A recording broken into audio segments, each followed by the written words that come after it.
Surprise! Ha ha ha! Welcome to another Facebook Evilive. This is our 15th See, I can't talk. Actually, Jerry only and I have the same problem. We both have a chip right here in our tooth. And if you listen to Jerry when he talks on, later interviews, he sort of speaks a little silly, kind of like me. What I was trying to say is surprise. This is the 15th. That's the hard word to say. The 15th. Yo, what's up, Peter? How are you?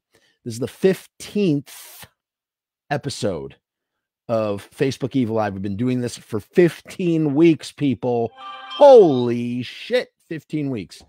I feel very accomplished. And now that I lost my job, right? So now that I've lost my job, this is my job. Yeah. So I got laid off. So now I have like all the time in the world outside of raising two kids and, a wife and such and a mortgage and trying to find a new job and filing for unemployment. This is my full-time job. And it's just kind of nice how like a hobby can make, like, hobbies bring purpose to life, right? And it's like, what started off as just a way of just sort of like passing the time during, this COVID quarantine situation has turned into something that I genuinely enjoy doing this. I really do. It's like, this is practice for me. I'm like learning how to, speak publicly in the podcast forum that's a little bit different than, say, other podcast forums. I'm going to try and not break the radio. So I'm not going to try and let there be any pockets of quietness as I share this to my personal page and the Facebook group. Listen, guys, the Facebook group is growing. We got 400 people in there. If you're not in the Facebook group, join us. It's the They Came From Lodi Facebook group. We got some exclusives in there. What I mean is things that are not posted publicly are posted privately in that group. So check it out. Please share this stream if you get a chance. What else is there to say? I'm not going to go through my whole little panhandling spiel. The one time I should be, because I don't have a job, right? But I'm not going to. If you can see all that in the text at the bottom of this this thing. There are links for you to check out if you so desire. I want to give a quick shout out. Hold on, let me pull them up because I want to say their names perfectly. It was Tim, and hold on one second. I'm terribly embarrassed already. Terribly embarrassed. Wow, I should have had this ready. So I hope I don't butcher your name. A big fat shout out to Francois from Canada. Francois, right? You're from Canada. You're from French Canadian, right, Francois? I hope I'm not butchering your name. Big shout out to Francois and my dude Tim Ackerman from America. These two dudes, I just wanted to just take a special moment to salute you and thank you for supporting the cause. That's what I'm calling it. This is a cause, and those two dudes very generously bought me a cup of coffee in a most generous way. And I just wanted to just take a moment and salute these two fiends. And I promise you, I am delivering something. I have a special update for you this time. Special update. Not just another, hey, it's coming. Hey, guys, it's coming. I'm doing it. I'm editing as fast as I can. Like, I promise it's coming. I'm going to share my screen, though. I'm going to share my screen so you can see. And I'm going to turn off my notifications here because it's super annoying. WhatsApp is super annoying. So, yeah. So, Tim, Francois, fucking cough cool, you guys. Cough fucking cool. No, I just want to say thank you, and I appreciate you. I really do. That was really nice. Okay, so I'm going to share my screen here because I want to show you two things. This is the first thing I'm going to show you, okay? It's like, does this thing really exist? Does anything I ever edit really exist? Because for years, people were like, Jeff, where's this thing? Where's this thing? Oh, are you working on it? Are you working on it? And it's always like, oh, yeah, I can't really talk about that because I'm like trying to like hold some air of being professional. In any case, here is something I can really show it. I'm really going to show you something right now. Look. we're not going to watch it because it's not done, but I just want to show you the progress. So you can see right here that there really is a fucking ginormous movie being made. Look at this. This is a beast, right? That's at 00000. I don't know if you can see that small. Look, 000. That's the time code right there. And then boom, out here. Look at that. That's 2 hours and 17 minutes. Do you see that? There's 2 hours and 17 minutes. I'm actually, whoops, that friggin', why I hate it when that does that. Let me get this over here. Okay. You see this? This right here is where I'm at. I have 2 hours and 17 minutes. I'm at 138. That's where I'm at right now. We are 138. So that's where I'm at. And as you can see here, whoa, there's a lot of friggin' shit in there. Yeah, this episode is jam-packed. This is not an episode. To be honest, this is a goddamn fucking documentary, man. That's what this is. It's like, you know, it's an episode of this show, but it's so much more than that. I would say that this episode went from being, because what is this right now? What do? I do a Facebook live video podcast, if we could call it that. So what this is, I want to say 75, no, I'm going to say 80% documentary and 20% Facebook Evilive, if you can imagine that. So that's what you're getting. So you're going to get these there are little clips of me. See, look, there's there's some clips of me. See, that's me with the talking head, but then you're going to get other stuff, tons of other stuff. And that's why this is taking so long. Because look at all these little nooks and crannies here. Look at that. Look at all the cuts, man. Look at all the detail.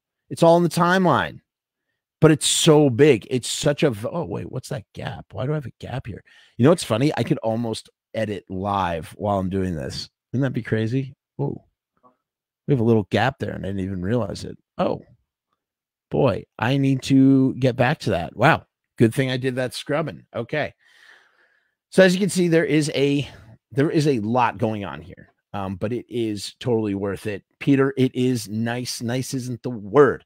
So again, before we dive into our filler content for tonight, sorry, another filler episode.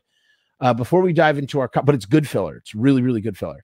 Before we dive into it, I just want to say one last time, join the Facebook group. As a matter of fact, let me put the link in the comments right here. Hold on one second. Hold on one. Oh, it's because I'm sharing the screen. No, I'm not sharing that screen though. There we go. Just want to make sure I got the group for you. Here you go. Join this group. Join that group. That's where you're going to find the stuff. Okay. Tonight is not going to be a long episode unless I get really carried away, which I do from time to time. And once again, I forgot to share this group in places. Hey, Dave, what's going on, man? How are you? How's life? Hope everything is well and dandy. I'm just sharing this to my page real quick. Might as well share it to the other pages too, and then we're gonna dive in as we always do. Pete says, I saw one teaser you put up. The Dave Brocky clip was hilarious. So Peter, check that out. That is footage from the actual They Came From Lodi documentary. That is different from what you just saw. This, what is on my screen right here is the feature length episode of the 1979, A Year in Horror Business. That's what this is. This is not the documentary They Came From Lodi. What you saw was a teaser for that. It has unseen interviews from from 4 different people that are deceased now. Joey Image has left us. John Stab from Government Issue has left us. Odorous Dave Brocky has left us, and Basil Gogos has left us. And they have all done interviews for this documentary. So that's like the big to do. That's the Mount Everest project to climb. So what I'm doing right now is just merely just a little bit of just like a teeny little, aperitif, like appetizer, just a wet your whistle and whatnot. Let me share this in the group, share it in the group. It's like Sunday night at 11 o'clock, like the worst time to be doing this. I don't care how many people are in this broadcast right now, because this is not for you. This is for the people on YouTube. And we are just going rebroadcast. That's the plan, Stan. Okay. What else needs to be shared? We need to share one more spot, I think. I don't think I know. I know. Here we go. We're going to share this to the Facebook. We're going to share this to the. Oh, it's not going to let me. Sorry, I'm really like losing my momentum. Dave asks a question here. We're going to answer it. 1 second, Dave. I'm going to answer to the best of my ability if I can answer it. Let's take a look. Just sharing it. Last share. Okay. Not that this ever helps. Doesn't seem to ever help me. I don't like to bombard the groups with my stream. I feel like if you guys want to do that, you could, but I personally don't want to do it. Okay.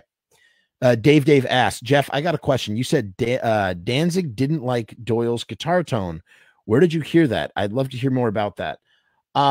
So I heard that from a source a very long time ago and kept it privately to myself out of respect to that source, because it was, I don't know, it was just information that I didn't feel was appropriate to share on a public level.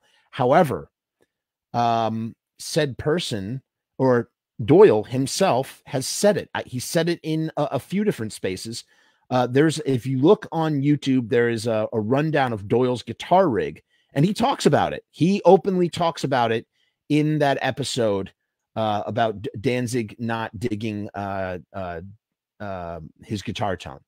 And so that's where when I saw that he had said that publicly in YouTube, I felt it was not inappropriate to share that or to reference that personally, as Doyle himself had shared that on YouTube. So it's kind of like, I guess it's kind of like a known thing. So seek out, it's some sort of, it's a guitar interview.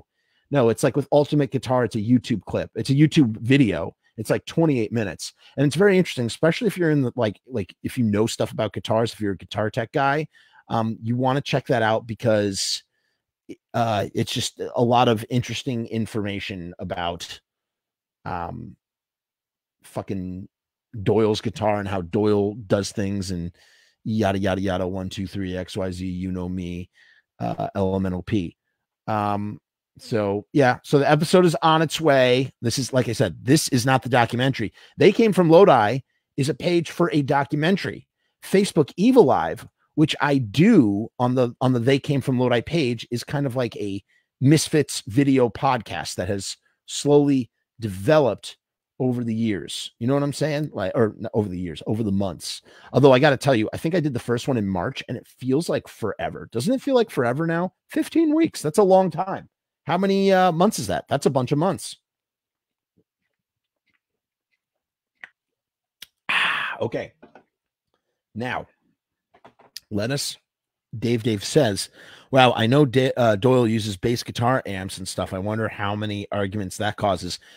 Well, here's the funny thing about that. I believe Danzig himself, when he was recording Death Red Sabau,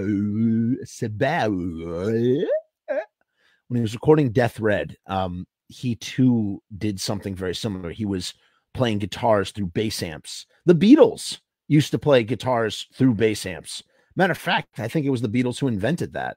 Oh, no, you know what it is? I think the Beatles would... No, you know what the Beatles would do? This is fucking crazy. The Beatles would turn speakers, because basically like a speaker is also a giant reverse microphone, right?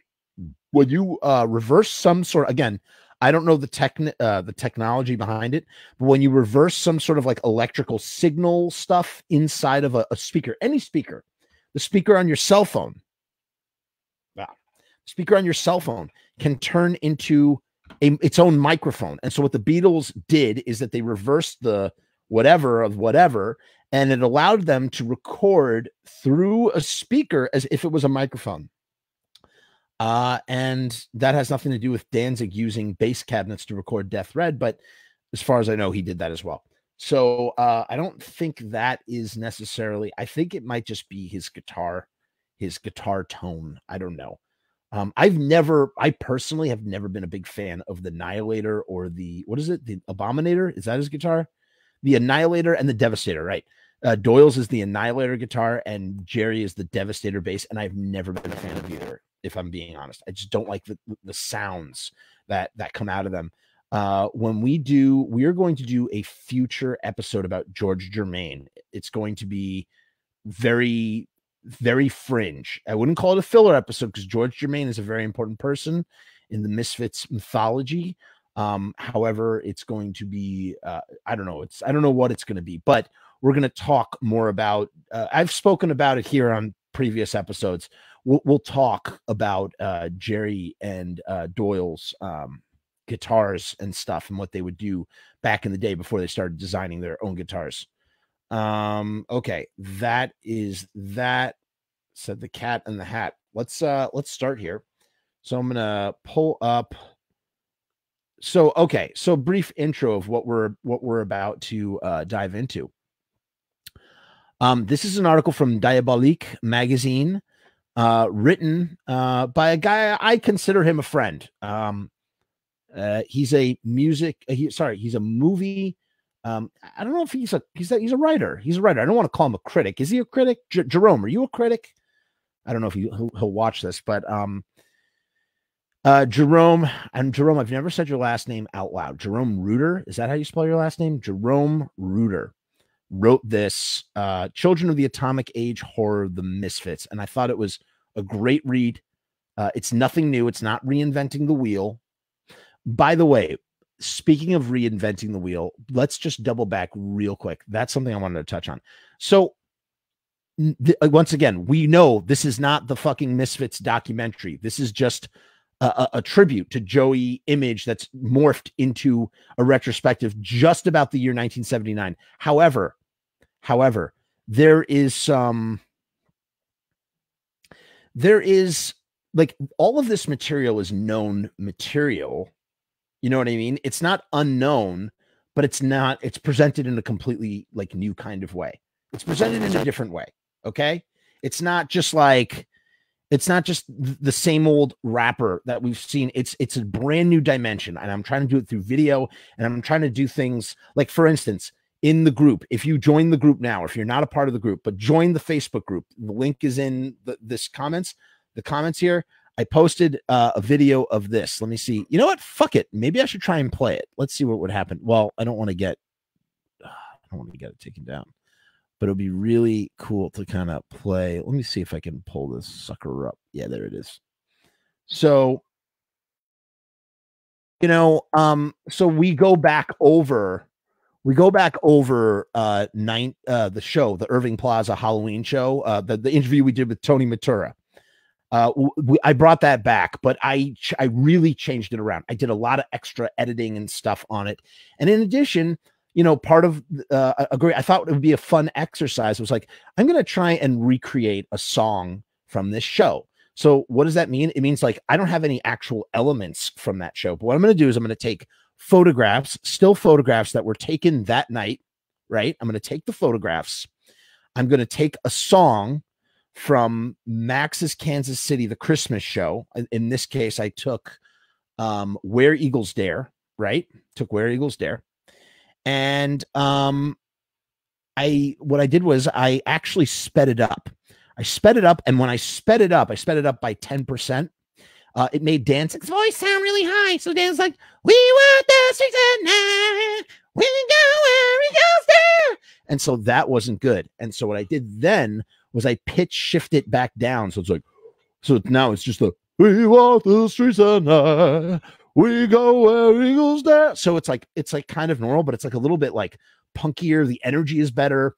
And then what I did was I sourced some clips from YouTube, and I combined them with the pictures. You can see the pictures that I combined, and I tried to basically recreate like what it could have been like to have been there that night. Dave says, yeah, dude, look forward to that. Much respect from the UK. Dave, much respect to you, my friend from across the pond. Hope you guys are safe and well over there in the UK. And just remember one thing, Dave, I don't want to be there in your London dungeon. I don't want to be there in your British hell. I say that with much love and respect, by the way. I actually went to the London dungeon, the real London dungeon, in London, not the London dungeon that Glenn and Bobby were held in. But I'm in the middle of editing that right now. That story, I'm going to bring that story to life in a way that it's never been seen, with the help and thanks from, I'm going to butcher your name, bro. I'm going to butcher your name, so I'm going to read it from my messages. With the very special help of, dude, I can't pronounce your name. I hope you don't. Oh, my God.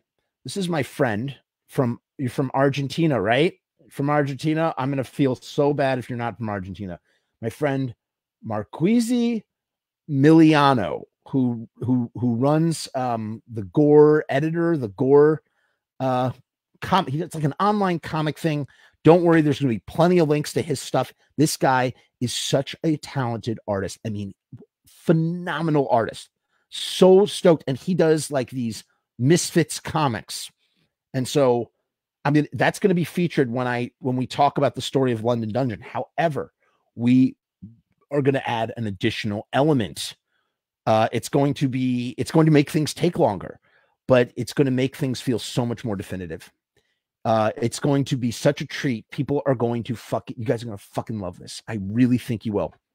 But this stuff takes time. In any case, so as you can see here, I tried to recreate a song from Irving Plaza, and that's what this is. Maybe I'll play a very small, I don't know if you can hear that. You can't hear shit. Oh, because I muted it. That's why. Oh, whatever here. So you can imagine the song playing. And I just tried to sort of like, imagine like that we're watching the Super 8mm black and white footage on Halloween night of the Misfits playing Where Eagles Dare. And I won't, all right, that's as far as I'll take it. But look, it's going to be fucking cool. I hope you guys like it.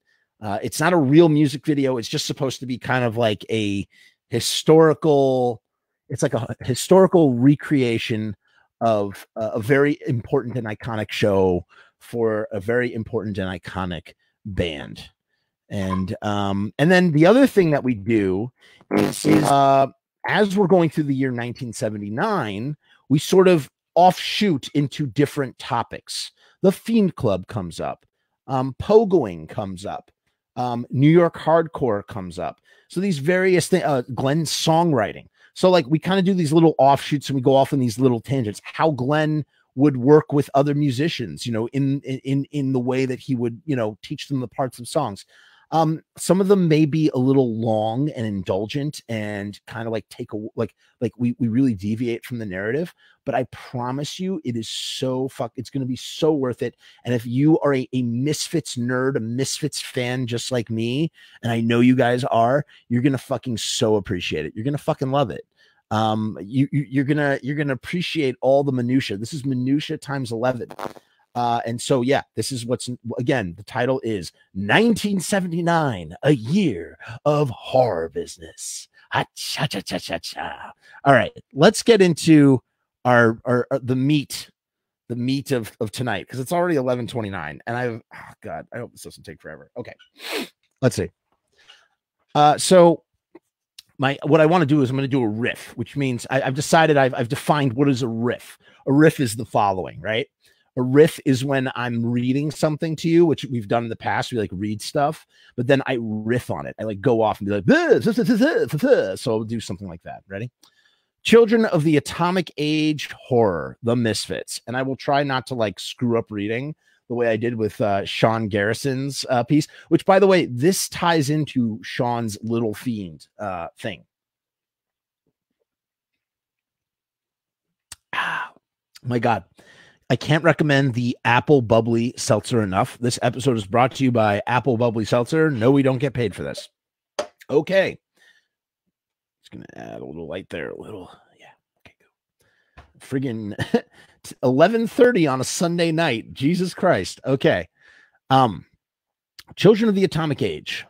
The children of Atomic Age Horror, the Misfits. The tagline by Jerome Reuter. I'm sorry if I butchered your name. The tagline for American Graffiti asks its audience, Where were you in 62? Depending on who you might ask, George Lucas captured vintage Americana with vivid accuracy. Hot rods and rock and roll are part of a tapestry that popular culture likes to present of the time period. The 50s and 60s certainly hold a nostalgic charm for many. At the other end of the spectrum, Matinee from 1993, which is a great Joe Dante movie. If you have not seen it, you must check it out. Illustrates the necessity for an escape through the mediums of horror and science fiction during the era's most troubling times.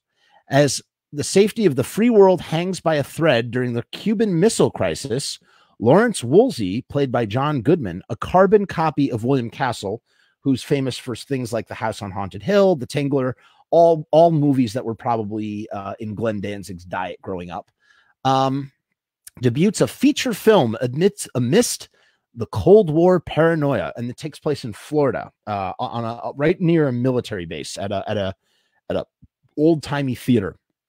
It's a great film. It's out on, you can get it from Shout Selects, from Shout Factory. So he debuts a film. The film within a film, Mant, details a half-man, half-ant terrorizing the unsuspecting citizens of suburbia. Joe Dante's film captures a world created out of fear of mutually assured self-destruction. So yeah, that's the best part of this movie, Matinee, that Jerome is talking about. It's basically like it's just a love letter to the gimmicks of William Castle, and the movie is about a mutant man. It's like a fusion of like your typical 50s giant ant movie or giant like insect film, and The Fly, which is again right up Glenn Danzig's alley. And I'm sure if Mant came out, or if Matinee came out earlier, perhaps in the early 80s, or the film Mant came out in the 60s, Glenn would have been watching it for sure. Oh, I love how you can see what I'm reading right here. That's so cool. That's why I like StreamYard so much better than OBS, which is what I was using. While men were playing God in the midst of an arms race, an entire generation found itself gravitating towards outlandish creations brought about by paranoia. From the pages of famous monsters of filmland to drive-in theaters and late-night movie marathons, the era of atomic age horror would emerge. The threat of a communist takeover was transformed into invaders from outer space. After all, the threat from a distant red planet coincides perfectly with the red menace of the communist scare. And to further accelerate that point, something that Jerome did not touch on, the second pressing of Bullet had Better Dead on Red on the back because it was pressed on red vinyl. But Better Dead on Red is a play on a very popular 1950s concept, which was better dead than red, meaning red symbolizing communists. So it's better to be dead than to be a communist. So this and Bullet is about the assassination of JFK. So as you can see, all of these things are connected, very much so. And this is really just another viewpoint from what Sean Garrison is telling us in Little Things, talking about how, the connection of like junk food pop culture from the 60s and 70s, and how it tied into the Misfits. And also in the same way that American Graffiti was another one of those things, just like Happy Days, just like Elvis. These things, these relics, this is the first wave of nostalgia from the 50s, permeating its way into the 70s, permeating its way into Glenn Danzig's tastes at the time when he's, formulating this stuff, percolating this stuff.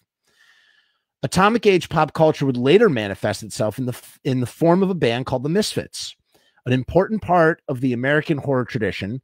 Frontman Glenn Danzig and company treated the era as if it were folklore. How so perfectly said. This was their folklore, man. Atomic age pop culture was the Misfits folklore, and that's what they wrote their songs about. That's what they based everything about. From an artistic viewpoint, the Misfits are very much a visual medium, and one in the long line of spooky Americana. I mean, you could, yes, they are spooky Americana, but even more so, they're just Americana, man. Even down to the fact that they are essentially, they are one of the most beautiful examples of grassroots capitalism, but done through punk rock. They empower themselves to be capitalists through DIY means. And when you watch 1979, A Year in Horror Business, you will see a whole section devoted to this. And really, you know, it's funny. The Fiend Club was an incredible concept, but upon editing this episode together, I'm so blown away by like what Glenn was doing, what the whole band, but really Glenn was doing all the way back then. He was such a, he was so ahead of his time, so unbelievably ahead of his time. And, you know, I heard on an interview, Steve Zing said on an interview very recently, he said, Glenn, no matter what, Glenn was dedicated to his art, whether he was going to make it big or not. And if Glenn never made it to the Danzig levels of fame that he reached, you know, with, when I say Danzig, I mean Danzig the band. If Glenn hadn't broken that big as he broke, he still would be doing the Fiend Club today. As a 65-year-old man, I'm sure he would be doing the Fiend Club out of his house somewhere in Lodi, New Jersey. Probably not his parents' house, his own house, whatever, who knows. Still running the Fiend Club, 45 years in independent business, 43 years, sorry. He had big plans for the Fiend Club, man. He was going to, towards the end, he talks about it in Samhain. He wanted to make movies, going all the way back to Samhain. And as you've seen in some of those press releases, he was talking about doing, Misfits cassettes going back to 1983. In fact, they shot a music video, which I don't think was ever distributed on cassette, but was supposed to be for Brain Eaters. And they had another one planned for Skulls. You know what I mean? He wanted to produce just independent anthology video cassettes that he would distribute himself. And here's the thing. Glenn Danzig had his own pipeline that he later expanded using Caroline's distribution networks. But he essentially linked up with Caroline, where he was the boss. He's creating all the content, and Caroline is going to eat whatever Glenn Danzig is cooking. And this is the mid 80s. This is before, I don't think he's turned over the catalog yet. Eventually they buy the catalog from him. And as a matter of fact, it's Caroline who actually foot the bill for the law with Jerry and Doyle and the rest. When they're owned royalties and they bought up the catalog from Glenn, they paid the settlement. That did not come out of Glenn's pocket. That came out of Caroline's pocket. You know what I'm saying? So Glenn has been fucking shit up for years, man. Point is, Spooky Americana, The American Dream, or Spooky Americana, Spook City, USA. Need I say more? I love Spook City, USA, by the way. We never talk about that song enough, but we will in the future. Man, I should find a place for Spook City, USA. What's up, Rue? How you doing, buddy? Rue's in the house, everybody. From the Ghoul, okay, so from an artistic viewpoint, the Misfits are very much a visual medium and one in the long line of spooky Americana. From the ghoulish cartoons of Charles Addams created the Addams Family, and that's like fun, right? That's like fun spooky. That's not like scary spooky. That's not like it's not. And I'm going to talk about this in a minute. Believe me, I'm going to talk about the differentiation Glenn evolves to in the 80s. That sort of touches on that. 1 second, though. So Charles Addams, to the hijinks of Herman Munster. Americans from the era enjoyed the macabre and possess an affinity with horror, wrapping it all up and presenting it in the form of a punk. Okay. Oh, sorry. Let's take that again. Okay. Sorry, I'm reading this one more time. From an artistic viewpoint, the Misfits are very much a visual medium and one in a long line of spooky Americana. From the ghoulish cartoons of Charles Addams and the Addams Family to the hijinks of Herman Munster, which is from the show The Munsters. And of course, you know, you have the what's his face, the kid, Eddie Munster is his name, Eddie Munster. Yeah, you have Eddie Munster has the point at the top of his head, you know, the proto Deviloque going on. Wrapping it all up and presenting it in, Americans from the era enjoyed the macabre and possessed an affinity with horror. Wrapping it all up and presenting it in the form of a punk rock outfit from New Jersey seemed like the perfect concoction. And you know, again, like suburban New Jersey, man, suburbia, New Jersey, where like this is the mythology of suburban New Jersey, of suburbia in general, from these decades, from these eras. While anyone with a working brain will tell you that punk is firmly, am I coming in hot? Man, I feel like this mic is too loud. While anyone with a working brain, while anyone with a working brain will tell you that punk is firmly against both the establishment and conformity, it is the unique uniformity of the Misfits that helped them establish a unique aesthetic. And what I think Jerome is trying to say here is that while punk bands are trying to be anti-establishment, trying to go against the grain, look at a band like Black Flag. Black Flag songs are all about alienation and depression and yada, yada, yada. Misfits are also about alienation. Thank you, Nick. It is a little spicy. That's what I thought. Let's turn that down just a smidgen here. Got a shotgun. I got a S2 Deity, a budget shotgun that has just been really great. Really enjoying it.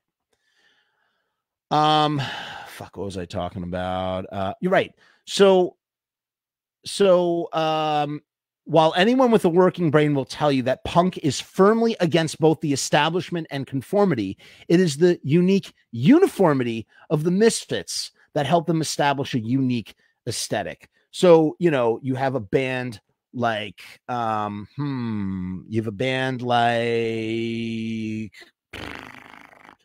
don't know, like the Sex. Oh, no, right. We were talking about Black Flag. So you have a band like Black Flag, and they're writing songs like Depression and like Room 13 and Six Pack, Thirsty and Miserable.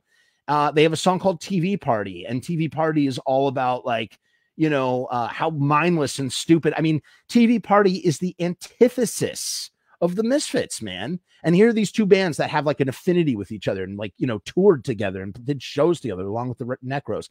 And Black Flag is going, you know, your TV is stupid. You're addicted to your TV. TV sucks. And then you have something, and then you have the Misfits on the flip side where all their songs embrace TV. However, oh, wow. I'm just thinking of this connection as I'm saying it. Ready? You have TV Party and you have TV Casualty, and they're both kind of saying the same thing. TV Casualty is also kind of touches on that. The idea of these television brands are grazing at your grave, you know, like they're feasting on your dead corpse.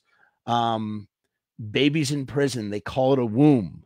9 months the sentence, no parole. No, I guess maybe that's just more no, I'm not gonna pull on that thread. The point is that Black Flag is talking about depression. Depression's got a hold of me. Depression, I can't break free. And Glenn singing, I turned into a Martian. Whoa, whoa, whoa. I can't even recall my name. Whoa, whoa, whoa. You know what I mean? It's like they're both about like, you know, these like alienating topics, but Glenn's singing, Glenn's removing, he's putting some layers between him and the thing. While Black Flag, there is no separation. It is like, we are singing about depression. No girls want to touch me. You know, things better get fucking better. And Glenn is just like, and the other thing too, is that there's a sense of empowerment when Glenn sings about alienation. I don't get any empowerment from Black Flag songs. There isn't any. It's more about just like identifying with the alienating feelings. I suppose you have Rise Above, and you have Revenge. Revenge is kind of like, I don't know. No, it's not. Revenge is about fucking revenge, which is one of my favorite Black Flag songs. But then the Misfits are, you know, hey, we're teenagers from Mars, but we don't fucking care. Or, you know, mommy, can I go out and kill tonight? You know, singled out the kids who are mean to me. I get straight A's, but they still make fun. I don't give a fuck. I'll laugh last, you know? So it's like, so that's one aspect of that. Right. But the other aspect is that, like, you know, look at Halloween. Halloween is this very commercially commercialized sort of thing. And, you know, a band like Black Flag, they're never going to wear Halloween costumes. Most bands are not going to wear Halloween costumes. And the Misfits, their whole persona is Halloween. And then here's the difference, right? So this is what I wanted to get to about, like, you have Halloween. Okay. I'm trying to make sure I got this down. Okay. So the difference between a band like Samhain and the Misfits can really be encapsulated in the songs Halloween and Halloween 2. Halloween is all about remembering what it was like, you know, as a kid, the mischief, just the feeling of being a kid on Halloween, you know, all the beautiful, it has such beautiful imagery, bonfires burning bright. You know, I'm not sure there were many how many people were really lighting bonfires in suburbia, but bonfires burning bright, you know, candy apples and razor blades. While, you know, there's not that supposedly that's an urban legend, but it's like, that's an urban legend of like suburbia. You know what I mean? Stuff like that. Brownleaf Vertigo, where skeletal life is known. You know, it's romantic, and it's not just romantic, but it's fun. It's Saturday morning cartoons, and that encapsulates what the Misfits were pre-Earth AD. Because Earth AD is like the Misfits still being hardcore, but like doing Samhain songs. You know, he wrote those songs for Samhain. You know, there's not fun. Those songs, I mean, of course they're fun, but there's nothing those songs are serious. They're more serious. Look at a song like Wolf's Blood. Wolf's Blood is a very serious song. It is. Like, he's talking about like changing into a werewolf and like, but like in like with the utmost seriousness, the type of seriousness that allows Glenn Danzig to get made fun of so much. You know what I'm saying? And then and that's what Halloween 2 represents. So Halloween and Halloween 2 are these two sides. And, you know, Glenn talks about this in the Pushead interview. He says that that Samhain is really the Misfits Mach 2. He says that, but the songs are darker, they're edgier. And what he's done is he's stripped away the suburbia from Halloween, a la Halloween 2. You know, Samhain is not dealing with, you know, Frankenstein, Dracula, werewolf, you know, Saturday morning cartoons, plastic Halloween costumed fun. They're dealing with like Salt the Dead, you know, Close the Veil, The Changer of Shapes is alone on hooves. Autumn comes, brings the pagan dead who seek the warmth of the Samhain fire. Like, this is like the foundations of Samhain, the pagan, this pagan holiday, the season of the dead, you know. So it's like he's stripping it down. It's like a return to form. He's stripping down the Halloween and bringing it back to its, you know, its historic roots. And that's what Samhain is all about. In the song Halloween 2, which is in like Latin, you know, formulae puteris nectasis mortem et communicarum et stribidis et blah, blah, blah, blah, blah, blah, blah. Metamorphosis lycanthropy prosunt in quam metamorphosis. And he's talking about changing into a werewolf too. Another song about changing into a werewolf, or to change back from a werewolf, or something like this, you know. And even the way they do Halloween 2 in Samhain, it's very fucking serious. It's a serious song. It's not like Halloween, Halloween, but it's also interesting because it's like Halloween Redux in the chorus. In any case, all right, this is like, sorry, that was like such a rabbit hole down the rabbit hole. Point is that the Misfits are they're a very visual band, and everything comes from something else. They are the first cultural DJs. The same reason that we love Quentin Tarantino movies, Or yeah, the same reason that you love Quentin Tarantino movies is the same reason why you like the fucking Misfits, because it's a little bit of this from here. Everything that they do is a reference to something else, whether it be their lettering, which comes from Famous Monsters of Filmland, to the Crimson Ghost, which comes from the 1940s serial, The Crimson Ghost, to the song references, you know, the posters, The Undertaker and his pals, you know, Night of the Living Dead, Astro Zombies. You know, all of these things come from that stuff. You know, their whole aesthetic, the fact that he's crooning. You know, here he is, you know, with, you know, competing with hardcore bands and the like, and he's fucking crooning, but he's not really crooning. He's barking. He's like, blah, blah, blah, at that point, you know.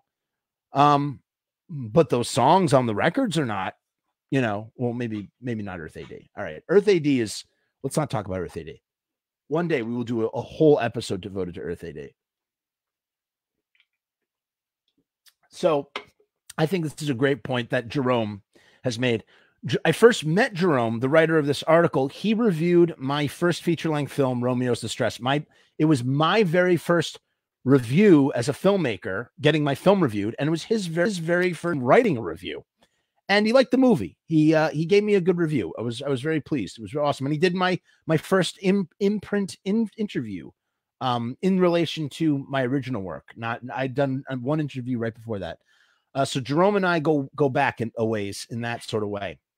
And I think he's done a wonderful job writing this article. Let's keep going. He really nailed it, man. That is so friggin' true. That's what gave them the unique aesthetic. The grinning face of the Crimson Ghost would not only be the band's emblem, but a calling card, which was quite literally worn on their sleeves. And how true it is, man. You know, it's a calling card, and I've said this 100 times before. And again, before you had Facebook, you know, before you had the internet, before you had chat rooms, before you had Facebook groups with every single niche imaginable, you had to go places to meet people that had the same interests as you. You'd go to concerts. You would go to record stores. You'd go to comic book stores. If you were a fan of cupcakes, you would hang around a bakery. You know what I'm saying? And for fucking fiends, it was, you know, skate parks, punk rock shows. But most of all, if you're rocking the Crimson Ghost, you're in the know.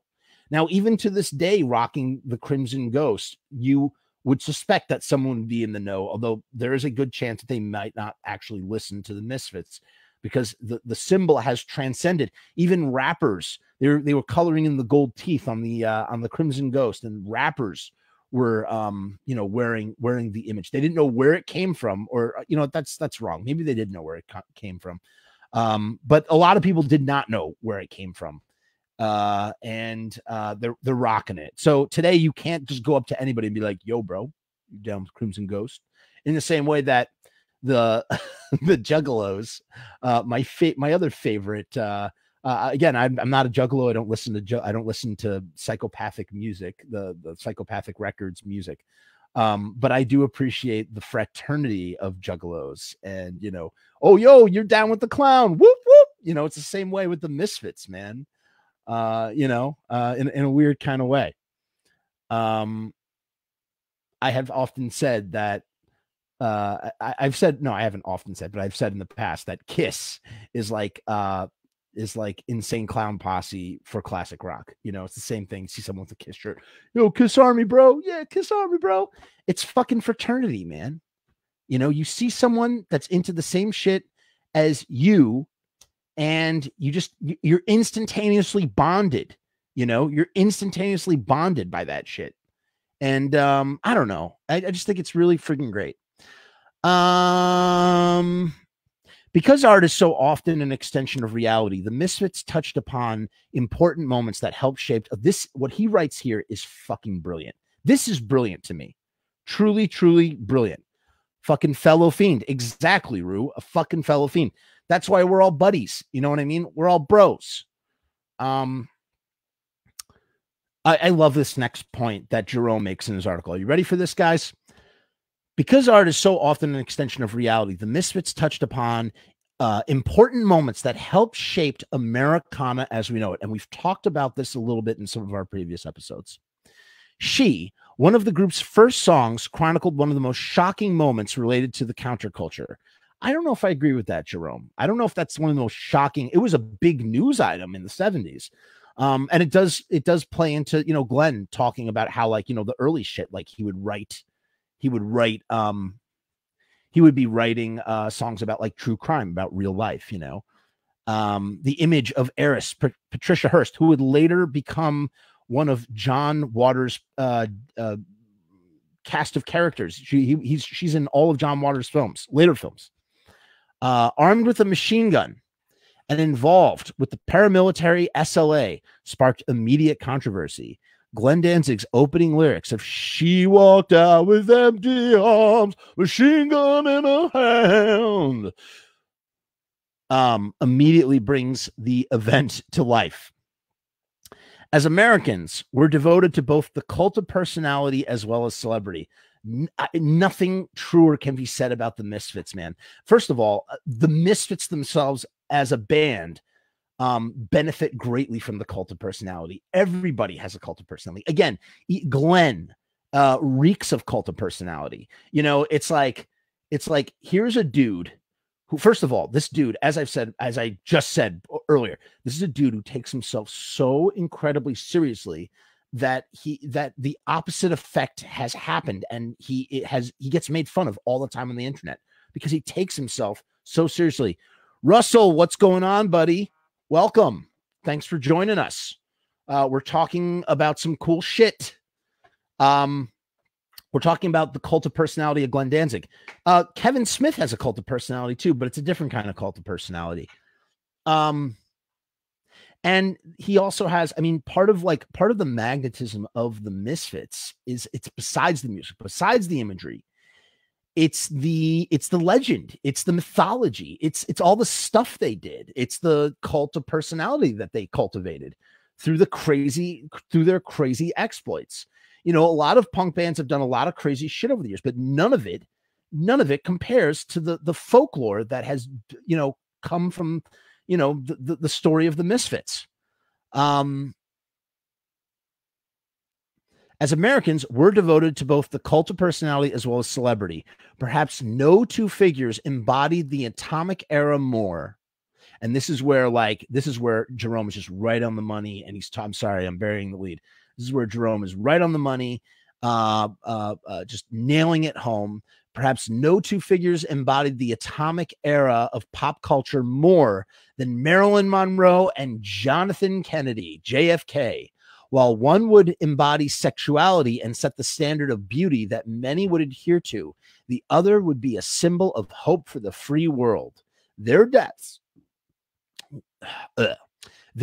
would leave a mark on the consciousness of an entire nation. In Who Killed Marilyn and Bullet, the events in question are addressed. Found her lying on her chest, her face all turning blue. 5/25, August 5th, 1962.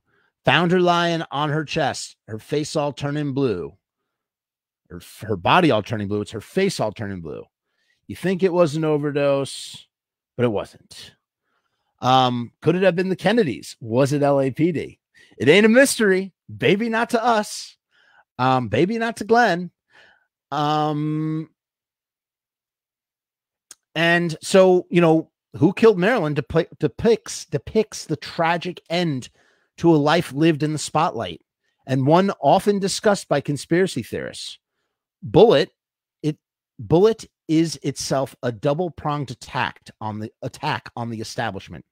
To this day, most Americans can remember where they were when they found out that the president had been assassinated.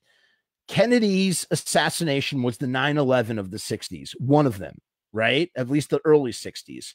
This was an event that shook the world, right? In the same way that when John Lennon was assassinated, in the same way when 9/11 happened. These things where, yeah, you remember where you were. I was not alive when John Lennon was assassinated. I was not alive when Kennedy was killed. I was alive when the towers went down, and I do remember where I was. And that was an event.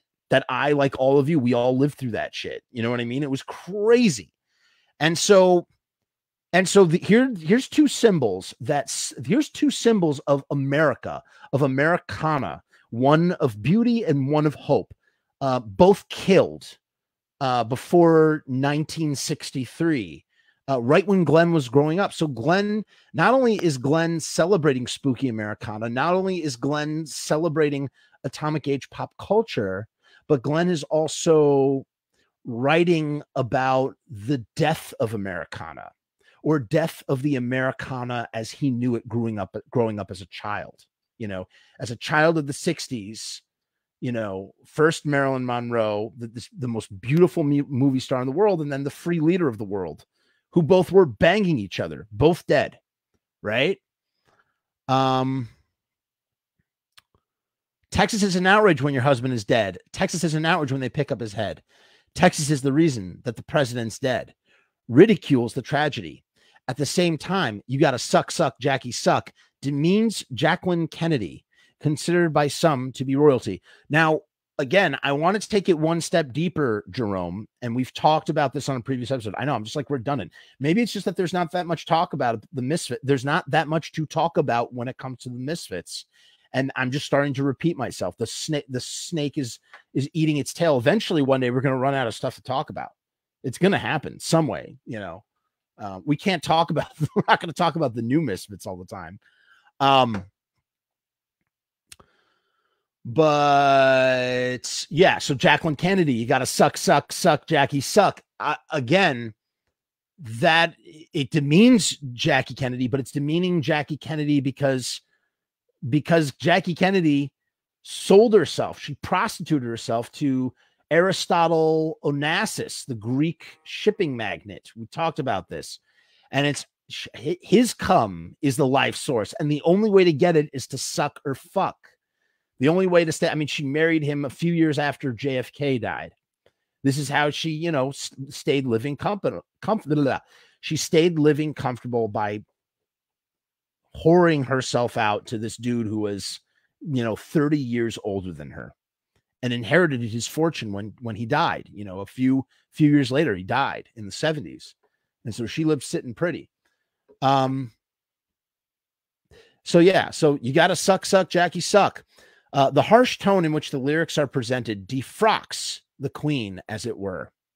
It's also, is Bullet not its own God Save the Queen, right? Too, like, it's the, you know, Glenn wrote Bullet as a free-form poem in 1974 or something, right?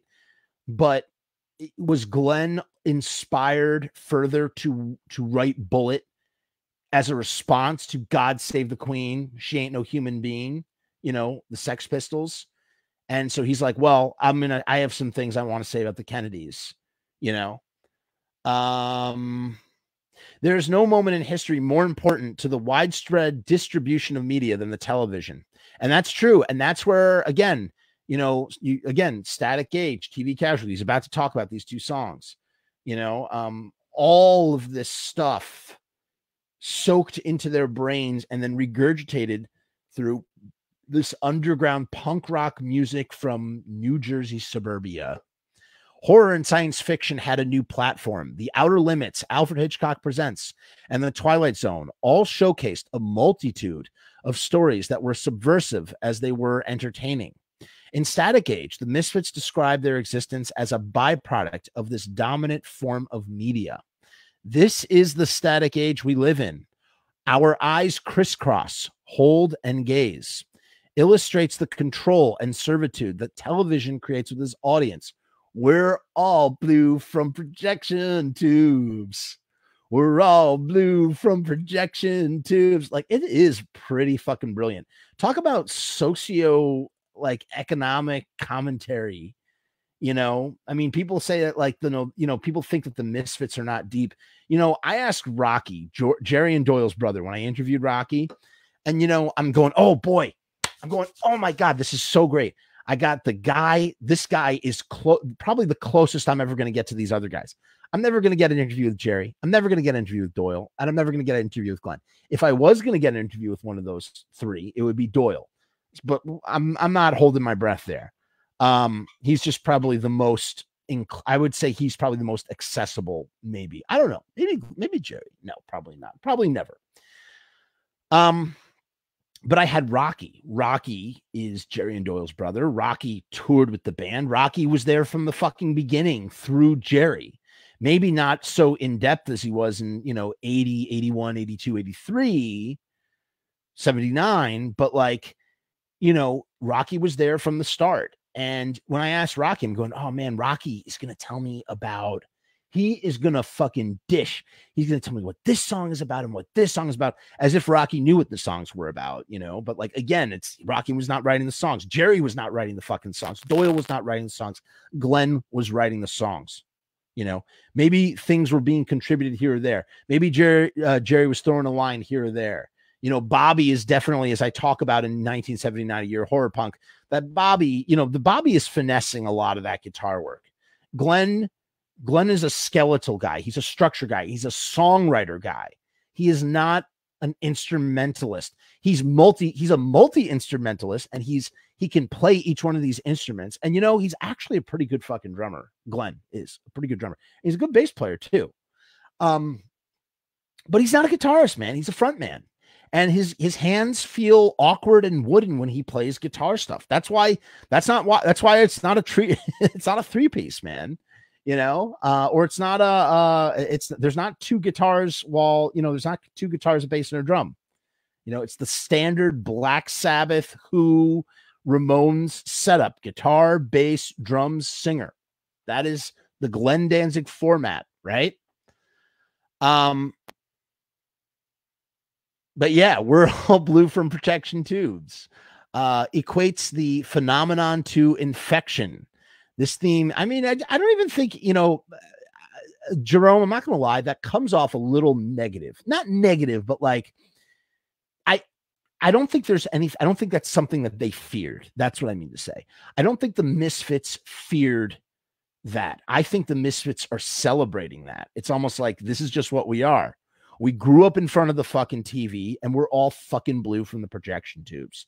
And that's what we are. We live in a static age. We are teenagers from Mars living in a static age, or I turned into a Martian living in the static age, and I am a TV casualty, and perhaps TV casualty and static age are most probably written at the same time. Two very similar themes, tackled in two different ways. And again, look at the lyrics of TV Casualty. Some of my favorite lyrics, I think TV Casualty is my favorite lyrics in a Misfits song. One of them: there are paint smears on everything I own. The vapor rub is lying on a table of filth. Christmas cards to which I never replied. My eyeballs absorb only blue filtered light. So once again, he's talking about his place is a mess. I don't know if he's huffing the vapor rub. He doesn't respond to correspondence, and his eyeballs absorb only blue filtered light in the same way that they're all blue from projection tubes. I wish Prince Namor was, wait, what the fuck is that line? Hold on. I think I have to puke. There's a spot in the corner where I always go. I like to feed the flies that I know. That's really fucking interesting line too. Ready? So hold on, wait. I wish Prince Namor. What the fuck? Why am I fucking up that line? I wish Prince Namor was on. No. I wish they put Prince Namor on the tube. Right. I wish they put Prince Namor on the tube. Hold on. I think I have to puke. There's a spot in the corner where I always go. I like to feed the flies that I know, but please don't feed my television screen. So let's break that down real quick. Let's break it down, right? What the fuck is he saying there? He's saying, I wish Prince Namor was on the I'm fucking up that line. What's the fucking line? Someone get, I don't feel like searching for it right now. Somebody pull up that line. I wish Prince Namor, why can't I remember that line? In any case, hold on. I wish they put Prince Namor on the tube. Right. Sorry. Thanks, Russell. I wish they'd put Prince Namor on the tube. Hold on. I think I have to puke. There's a spot in the corner where I always go. I like to feed the flies that I know. So this is what I never realized. When he's saying, hold on, I have to puke, he's going to go puke in the corner. And that is the spot where the flies eat his, he's talking about flies eating his puke when he vomits in a corner. There's a spot in the corner where I always go. I like to feed the flies that I know. So he's like, hold on, I gotta puke. I'm going to go to a spot where I know there are all these flies. I'm going to feed them with my vomit. But please don't feed my television screen. And I've talked about where I believe that line originated from. It's from a creepy comic from magazine Creepy, which is kind of like EC Comics. But I wonder how that relates to the flies eating the narrator's puke of the song. And then he's going into babies in prison. They call it a womb. 9 months the sentence, no parole. Like you're forced to be born. You're forced to grow up in the womb and you're forced to be born. Slivers of steel stuck in our lungs. Breathe deep. We need a donor for blood. What? I mean, I don't know. That's just so that's magical, man. That is magical. And then he's talking about televisions grazing at your grave, as if the televisions are sentient and they miss you after you die and they're coming to graze at your grave, or they're grazing on your body after you die from watching them for too long. I don't fucking know. It's all fucking crazy. The point is, they're just beautiful fucking songs. He says, this theme is further explored in TV Casualty with lines like, my eyes only absorb blue filtered light. This describes the world that the band comes from, a place where reality is subjective and pop culture is in fact everything. I totally fucking agree with that, man. I totally agree with that sentiment. Wow. So exquisitely stated. And pop culture is their fucking religion, you know?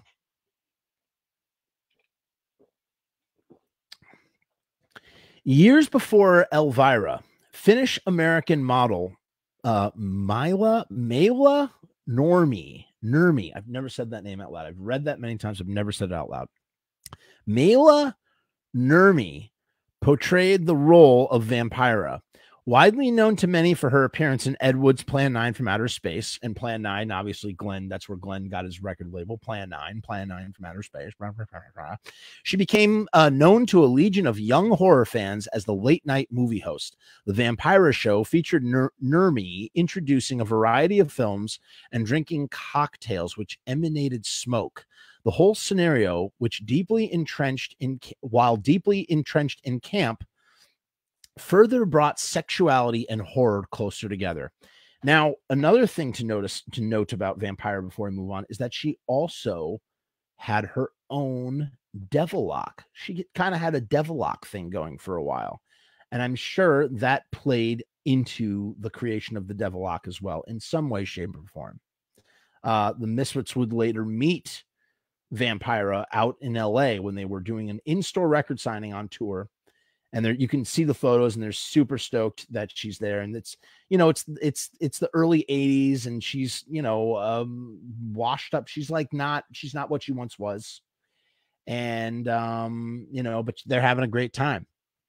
And of course, Glenn writes the song dedicated to her called Vampira. And what I really like is that, you know, there's this line. Oh, yeah, actually, you know what? I'll just read the article because he talks about it in the article. Ready? The whole scenario, while deeply entrenched in camp, further brought sexuality and horror closer together. The song of the same name is both a love letter to the horror host and an adolescent fantasy. 2-inch nails, down, down, down, microwaves, down, down, down, with a pale white feline face, paired with mistress to the horror kid. I mean, that's what it really is. That's who Glenn is singing to. He's singing to the horror kids. He's also singing to the monster kids. Wait. Walls start closing in around you. My twins are evil. They shake you by the collarbone and snap your rib cage with broken bodies and death rock dance hall. Please be my partner. Eyeball pop and accelerate. Blood beat. Veins are shaking and all. Help. I send my monogram. Right. To all these monster kids. They come right back to me, signing their parents' blood and all. So, you know, he's talking about horror kids, monster kids, you know, And like, you know, in the 60s, that meant like kids that read Famous Monsters of Filmland grew up on the atomic age horror that Jerome is talking about. And, you know, we're enamored by like chiller theater and the Vampire Show, and just black and white old movies and yada, yada, yada, and comic books and bubblegum and blah, blah, blah, blah, blah, blah. So Mistress to the Horror Kid establishes that yearning many had for the lady in black. Take off your shabby dress, come lay beside me. Expresses a celebrity crush that comes with growing up. Unlike the sexualizing of Jackie Kennedy in Bullet, Vampira comes from a place of adoration and fondness. Very true. This is a song about seducing your crush. However, so Glenn has written songs that demean women, you know, like Bullet. He's written songs about like seducing his crush or romanticizing his crush, a place of adoration and fondness. And there's a third category. Do you know what that category is? It's human machine love in the form of Nike A Go-Go.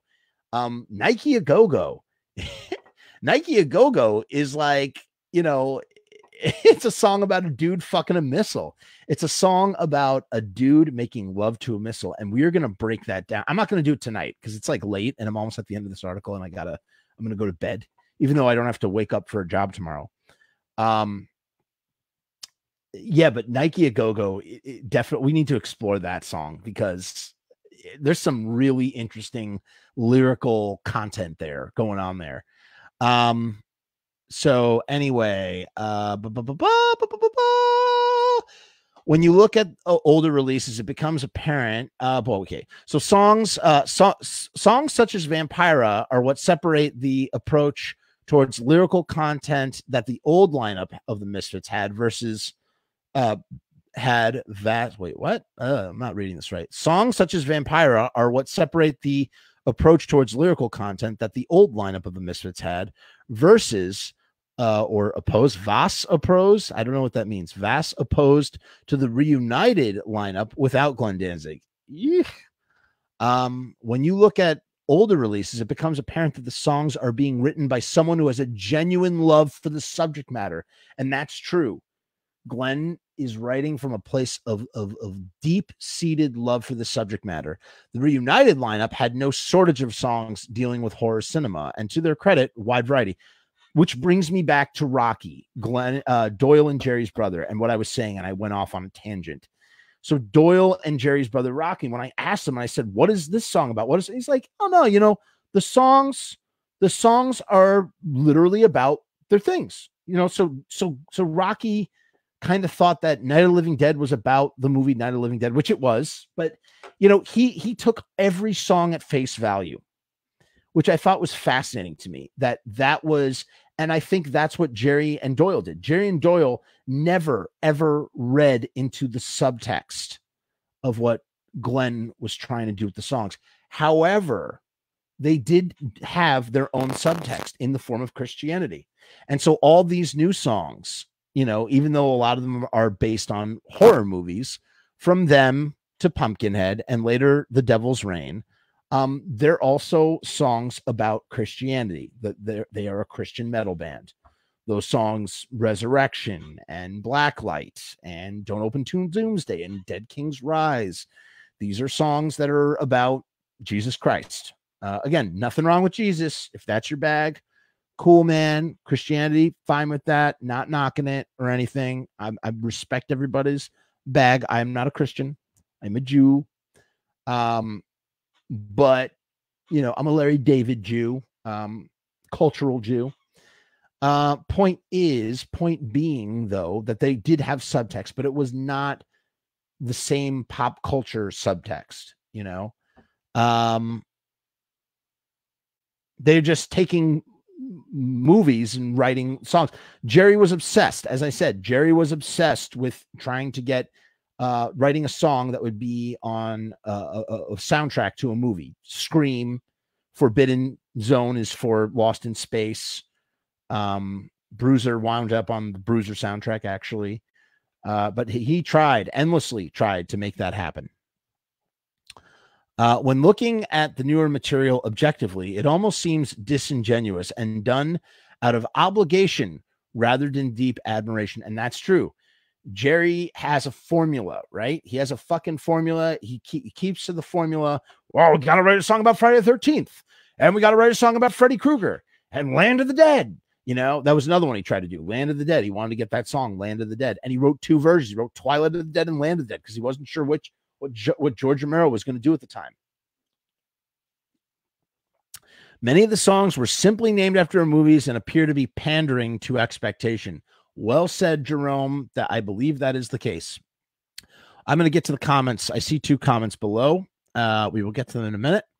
While the group expressed love for cult films such as Night of the Living Dead, Blood Feast, and Astro Zombies, there was also plenty of material that could have easily been inspired by the style of horror emerging out of the atomic age.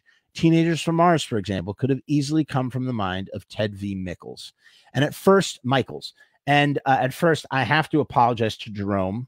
At first, I didn't, I missed that, the way he wrote that line. It looked like, for a second, I thought he was saying that Ted had done Teenagers from Mars or was referencing Teenagers from Mars with Ted. And I'm going, dude, Ted directed Astro Zombies. And then I missed that line. I totally missed it. So Jerome, that was my bad. I'm glad I privately messaged you instead of posted on your article, because that would have been rude. And I'm glad I didn't do that. And I didn't make a fool out of myself. But man, when I'm wrong, and I'm sorry, buddy. Great article. This was a phenomenal article here. Let's just finish up the last line. Songs with strong horror themes such as London Dungeon, Halloween, and Die Die My Darling have an air of authenticity to them, one that recent incarnations have failed to capture. Lightning never strikes twice, and the original lineup were able to capture it in a bottle and present a time capsule of a bygone era. And they do a great job of doing it live too, man. Like they do, like they're doing a great job bringing it back live. So Jerome, thank you for that article. It was great. It was great content. This was a good show. Let's do a little housekeeping. We're going to go into the comments. Rue writes, Glenn is a lyrical genius. He paints a full-blown landscape of real horrors of life, or at least a prophetic. I can't say that word. Prophetic verse. In the beginning of the end of humanity, into the beginning of the end of humanity. Yeah, man, he is a lyrical genius. I totally fucking agree.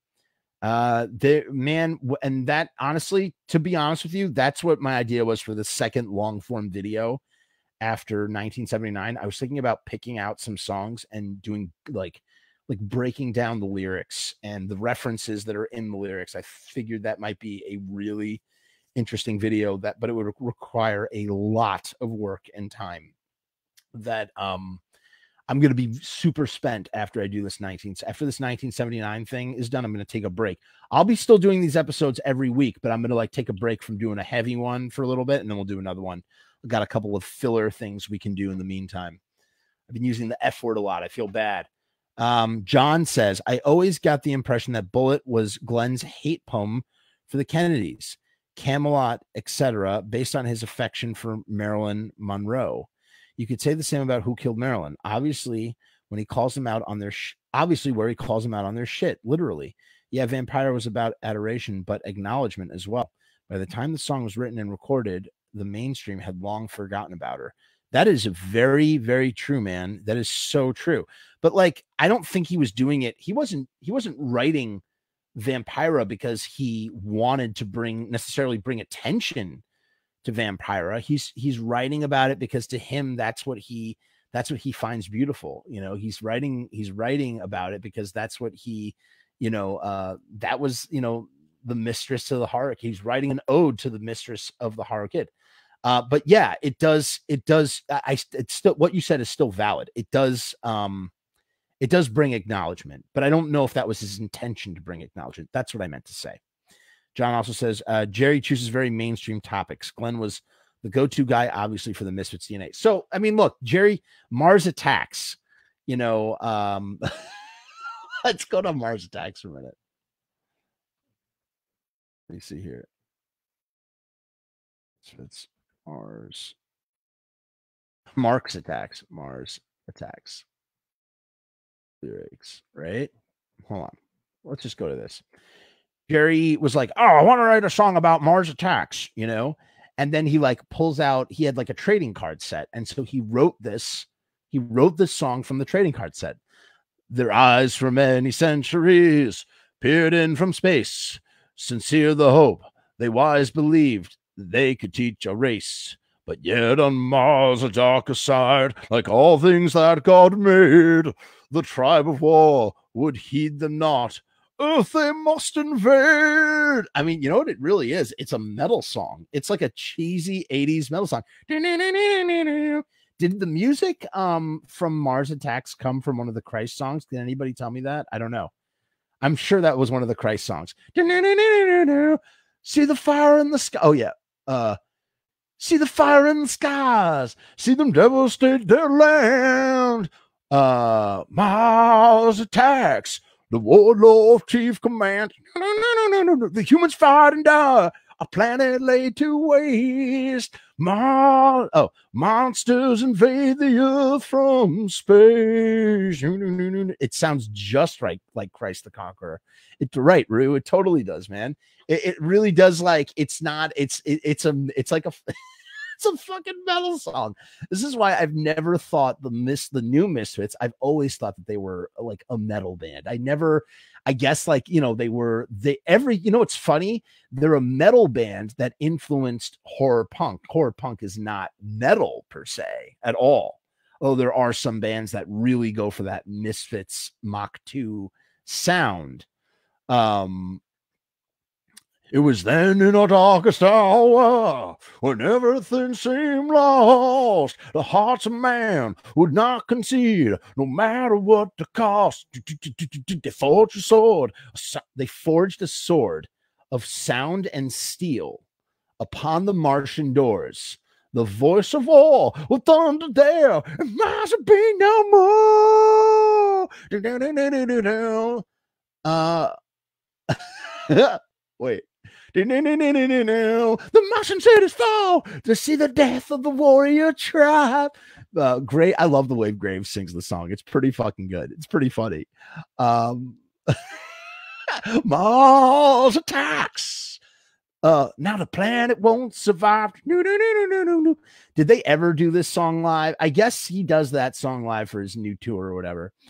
See, they will turn into ash. See the terror on their face. Mars explodes. Cast the rubble into space. Whoa. Whoa. I mean, it's really fun. It's like really fucking like fun. It's a fun, goofy song, but it speaks to what Jerome is saying about like, you know, they just they're writing about the song. It's like, this is the template. So here's the funny thing. This is like, Glenn kind of does this, but he does it in a more abstract way when he's writing about certain things. I guess maybe like a song like Horror Hotel, maybe, you know, like he's writing about, he's not, nothing is ever straight up on face value. I Turn Into a Mars. Teenagers from Mars is not on face value. Teenagers from Mars is talking about, you know, having sex, you know, with women, you know, amongst other things. But like, this is literally about Mars Attacks, right? And they forged a sword of sound and steel. So it's a sword made out of sound and steel, and they put it on the Martian door. The Martian door of what? The Martian door on their home planet. Did they fly to the home planet? There's plot holes in this story. But yeah, I mean, that is not that, like, Jerry doesn't get it, man. Now, but like the other Misfit, like, let's see, hold on a second. Well, let's go to, I feel like From Hell They Came. Actually, let's see here. In the night. This is a great song, but this also is a fucking 80s metal song. All of these songs are fucking 80s metal songs, these new Misfit songs.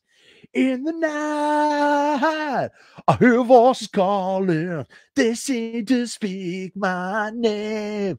Glowing bright. Like, could you not imagine like Stryper doing the song, you know, like with spandex? I see the eyes of demons reaching out from beyond the grave. And I think from hell they came.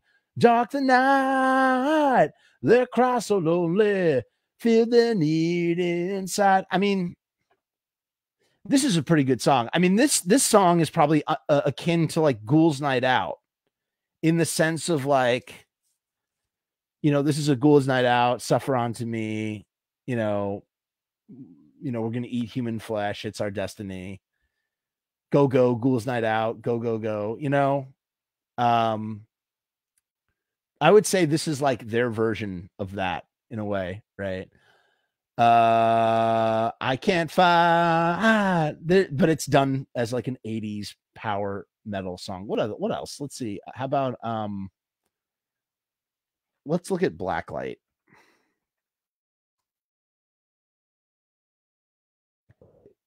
Blacklight. It's nice to have this window open, right? I like having the window. We can like look stuff up, you know. Up pounding pulses, stirs and anxious feelings inside. Sick breaths of undead life. Help me, angel of evil, cried the children. Help me, angel evil, cried the children of the night. Take this wasted mortal life, melt me into black light. So they're praying to the angel evil. The children of the night are praying, asking the angel evil to help them. And they want them to take their wasted mortal lives and melt them into black light. Lie on the floor and let your body die, and let the body die. Become the beasts in which you fear. By the way, I love this song. I fucking love this song. I'm a big fan of American Psycho. I like it. It's a great fucking record. Don't get it twisted. It's not a Misfits record, you know? John says, Ghoul's Night Out sounds like a Dave Clark 5 song gone bad. The opening drum beat. I can kind of see that. John, I want you to post your best Dave Clark 5 example to go with that. Something that will really invoke that. You know, I want to hear that. I really do. Help me, angel of evil, cried the children. I mean, it's so weird. It's fucking weird, man. Hey, let's go. Let's see what some other songs. I hate that on the album cover, though.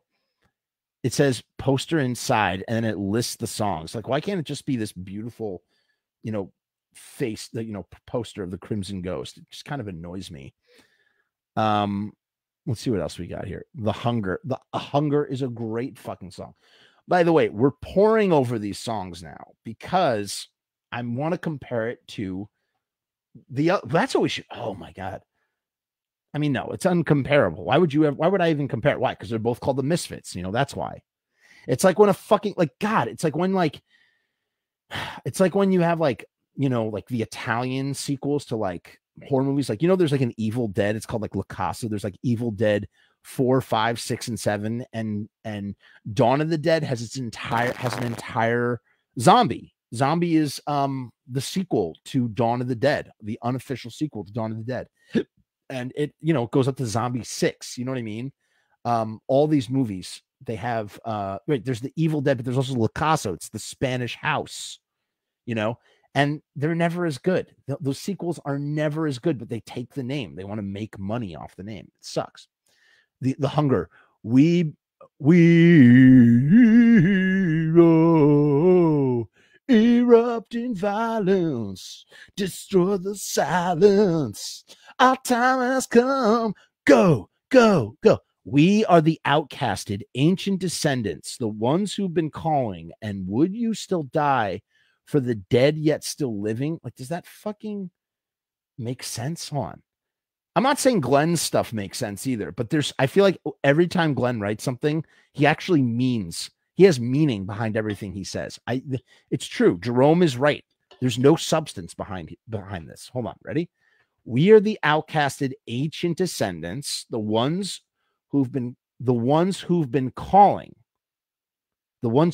So these outcasted ancient descendants have been calling, and they want to know, would you still die for the dead yet still living?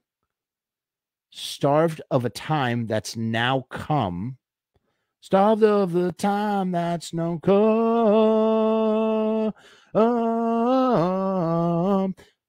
Wow, they stretch that come out so fucking long. The time, start of the times now come. We are the children, the hungry. We erupt in violence, seduce the silence. Erupt in violence. Okay, so we explode in violence, but we're gonna seduce the silence. We're gonna what? Like master the silence? I don't get it. Slaves begging the night not to go. Would you still die for the dead yet still living? Start. Yeah, I don't get it, man. We become the blood quench the hunger. I mean, I get it, but I don't get it. Right? Like, it's something that you get, but we don't get. John says, but Graves wrote most of that material. I give Graves props from the perspective of you joined a band that you knew nothing about and got assimilated with it all rather quickly. Graves, I mean, a lot of these songs, yes, Graves wrote a bunch of the songs, but a lot of these songs, Graves wrote lyrics to a bunch of the songs, right? He wrote some of the music, some songs. I know he wrote Dig Up Her Bones was written by Graves. American Psycho was written by Graves, and he wrote the lyrics to a bunch of these songs, but a lot of this music was written by Jerry and Doyle. And Ched wrote a bunch of these songs too. It was really a group. I feel like it was a group effort, man. And there I have demos. I have demos of Jerry singing Mars Attacks. That's right. I have never before heard demos. Well, maybe they've been heard. I don't think so. Does anybody, are those on the internet? Those are not on the internet. Jerry singing Mars Attacks himself. I think it's before Michael joins the band, or it's around the time Michael joins the band. Look at, let's see, This Island Earth.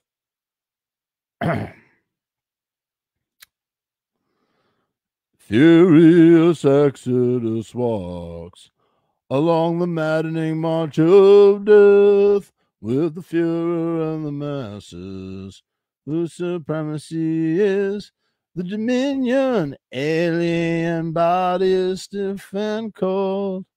Your inner sane turns dumb. You're transformed. I mean, yeah, I mean, you know what this sounds like, John? It's like, this is like Graves trying. I'll give Graves a little bit more credit, but this is like Graves.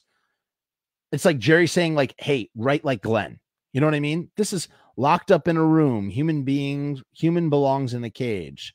The sentence is a science death as they pull the triggers of ray guns, evil blackened eyes of youth, absorbing lives, hidden anguish. It just sounds like him trying to sound like Glenn. And what Glenn was trying to sound like is fucking Charles Bukowski. Glenn is trying to write beat poetry, you know, but it comes from a well-read place, you know. Day of the Dead. Day of the Dead is a straight up metal song. Down, down, down, down, down, down, down, down, down, down, down, down. You could tell this song was written by Doyle. Down, down, down, down, down, down, down, down, down, down, down. But you know, it's kind of interesting when I sing it like that. It almost is kind of like rockabilly. Hell's full time empty. Human flesh feeding frenzy. Oh, here comes the dead. I mean, it's very like Elvis-y rockabilly. Open graves and ghouls aplenty. Zombie army machine is ready. Whoa, here comes the dead. When the dead will come around. I mean, they're like, oh, we have a song, Night of the Living Dead. Let's do Day of the Dead. Okay, write a chorus that's kind of like Night of the Living Dead. When the dead will come arising, you see the rise, you're hypnotized, and they eat your guts out, and now you're the living dead. Boom, boom, boom, boom, boom. Whoa. Here come the dead. I mean, they're just rip off of Glenn Danzig. You know, I mean, well, all right. Ready? Okay, so that's one, right? That's Day of the Dead. I'm going to go to bed, by the way, in like 2 seconds. I'm in the middle of watching Vikings 6th season, by the way. It's really fucking great. So I'm going to go and watch that. But hold on. Let me just pull this up real quick. Here we go. Not where Eagles there. Not where Eagles there. Not where Eagles there. Sorry. I'm like loopy. Night of the Living Dead. Here we go. So, I mean, like, So here's the chorus. When the dead come rising, you see the rising hypnotizing. Each of goes out and now you're the living dead. And then you have, you think you're a zombie, you think it's a scene from some monster magazine. Well, open up your eyes too late. This ain't no fantasy, cause this ain't no loving. Do. This ain't no happening. Do. This ain't no feeling in my arm. I don't know. This wasn't the point I was trying to make. I don't know if it's really. Day of the Dead is like Jerry's American Nightmare. It is, except Russell, Jerry did not write that. That was written by Graves and Doyle. Doyle and Graves wrote that song. Does it say the writing credits on here? Does not, but it's written by them, those two dudes. Point is, when the dead come arising, you see their eyes and you're hypnotized. They eat your guts out and now you're living dead. And then, I don't know. This ain't no loving. This ain't no happening. This ain't no feeling in my arm. It's so interesting to me.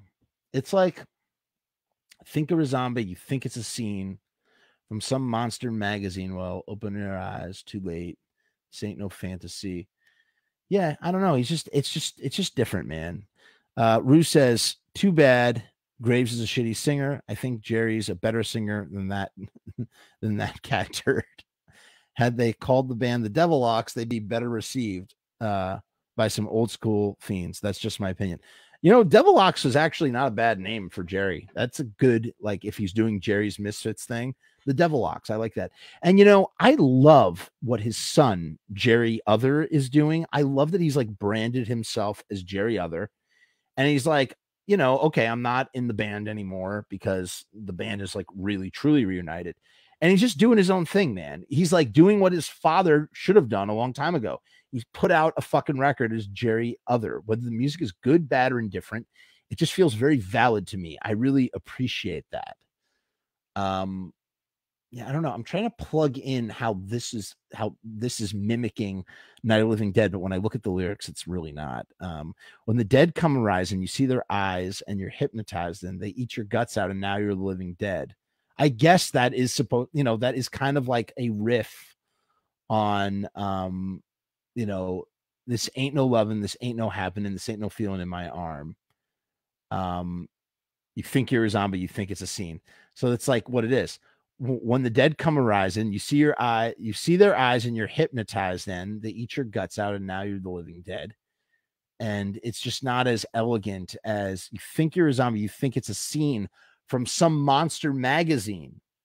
Like you're in disbelief of what you're seeing. You're seeing these homeless bums on the street, right? And you think it's a scene out of some monster magazine. Oh, well, no, I think actually he's literally talking about actual zombies, not the bums on the Bowery. You think you're a zombie, you think it's a scene from some monster magazine. Open up your eye. You opened up your eyes too late. It's no fantasy. And this isn't any love. Ain't no loving. Ain't no happiness. There ain't no feeling in my arm.